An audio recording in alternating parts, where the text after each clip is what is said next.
Bekledin isterdin Anam yıkayan ay güzel Düşüp bana kış boynundan Gidip sokuyar ay güzel Cumadır gücündür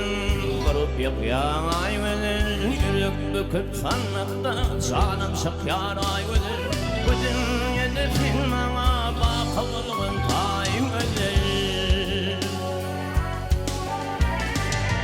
Gözüm yarım yürümün Kayar edin komşunum Yarım katip şakirlim Südü tevşirimle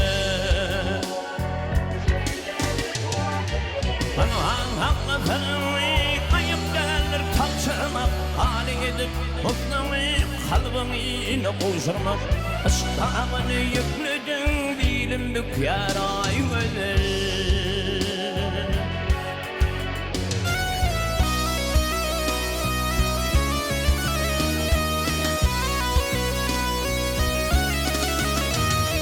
Titreşir terbidinin derdir çemen gülünden Karınca kıyılır nedigin sebilinden Havadasın yerleri dürdükler dilenden Düdgüdük istiptimin şerbet yutsun bunundan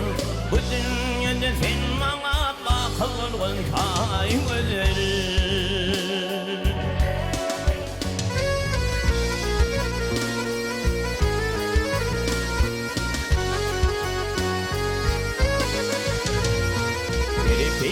Terk ederim yaranmağı marana Mahsul iller ağalar aşk yanana duran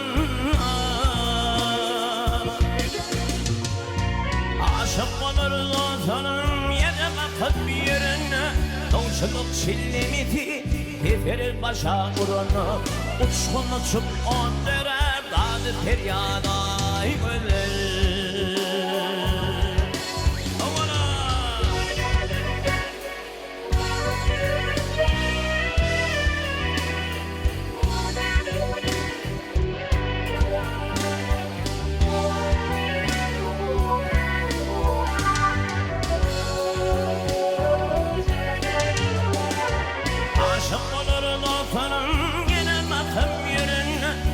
Uçluk sillimiti teferir başa vurana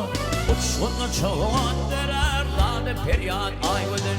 Bu dünyada vehime bakıldığın tay güzel